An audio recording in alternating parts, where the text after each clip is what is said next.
Salut, c'est Trado, content de vous retrouver pour la mise à jour de l'indice parisien. Alors aujourd'hui, les opérateurs ont été toujours sous le coup de la nouvelle menace perpétrée par Monsieur Trump à l'encontre de la Chine. En substance, hier, Monsieur Trump a dit qu'il y avait encore des centaines de millions de produits, de dollars, de produits chinois sur lesquels il pouvait mettre des taxes. Et ce rappel à l'ordre a montré la différence qu'il y avait entre la possibilité d'une trêve commerciale et une trêve commerciale véritable. Et du coup, le CAC 40 a manqué de carburant et il abandonne 0,38%. Alors, beaucoup de choses à dire. Première des choses, nous avons la possibilité ici de dessiner un double top. Vous voyez ici premier top, deuxième top. Alors normalement, les doubles tops sont activés lorsque l'on casse la ligne de coup. La ligne de coup, elle est là, on le voit bien ici, c'est cette ligne ici.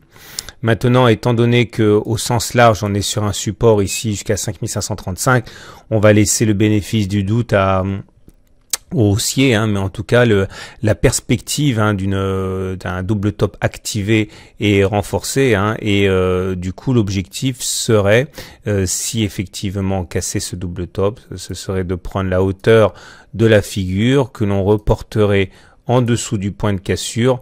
Ça voudrait dire clairement aller chercher cette distance-là, clairement à peu près les 5444 sur le support journalier suivant. Alors rien n'est fait pour l'instant, mais il y a des éléments quand même qui sont inquiétants et on le verra tout au long de cette analyse. Autre élément, j'avais stipulé dans la dernière analyse qu'il y avait la possibilité de construction d'un biseau ascendant qui ressemblait à ça. Et on a à peine eu le temps de le dessiner et de le signaler qu'il a déjà été cassé. Je disais que les biseaux ascendants se cassaient plus souvent par le bas que par le haut. Bon on n'a même pas eu le temps finalement d'apprécier cela puisque ça a cassé le jour d'après le signalement. Alors les objectifs, c'est d'aller chercher les points auxquels on a raccroché le biseau. Clairement, le premier objectif a déjà été touché. Le deuxième, il est là à 5468. Alors ça se trade, ça. L'idée, c'est qu'on met un stop. Alors il y a plusieurs façons de déterminer les objectifs. Il y a plusieurs façons de déterminer les stop loss. Je vous renvoie à la formation intégrale si vous voulez en savoir davantage. Mais une des façons de faire, qui est la façon la plus conservatrice, c'est de mettre un stop au-dessus de la dernière oscillation à l'intérieur de la figure. C'est celle-ci.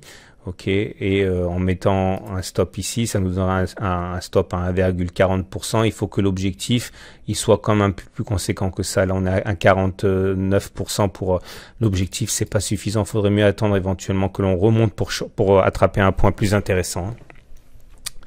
Au-delà, vous remarquerez une troisième chose, ça c'est au niveau des Fibonacci. On a enterré un peu vite le retour sur les 23,6%. Je vous rappelle comment ça fonctionne. Vous prenez les jambes de hausse et vous voyez là on a touché les 23,6%. On a également touché les 23,6% la fois suivante où on a corrigé. Regardez, c'est là.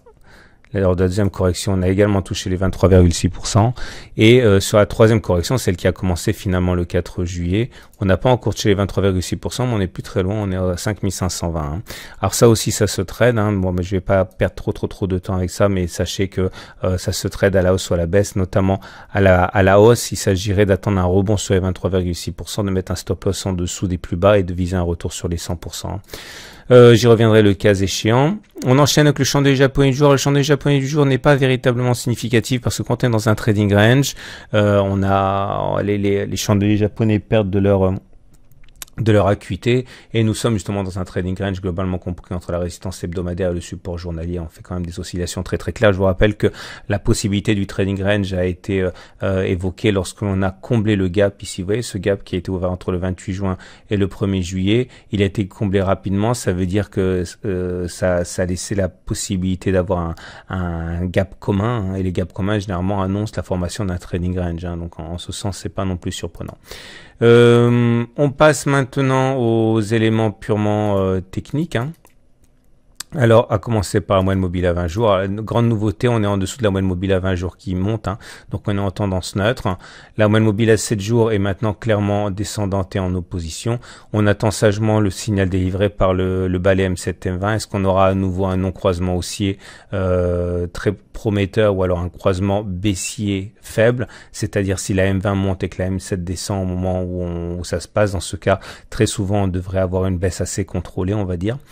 Et pour les autres indicateurs techniques, ben, c'est la même chose, en pire, puisque le momentum bascule négatif. Maintenant, le RSI est clairement en dessous de 50 et le MACD est sous son signal. Donc carton plein pour les indicateurs baissiers. Et le problème, c'est qu'on a des signaux qui sont délivrés maintenant par les indicateurs rapides dans un contexte où les indicateurs lents sont baissiers. Alors, au registre desquels, eh bien, le stochastique qui croise en signal à la baisse. Alors attention, il faut faire attention parce que le stochastique, c'est l'élément le plus rapide et le plus précoce qui annonce les baisses, mais c'est aussi celui qui donne le plus de faux signaux.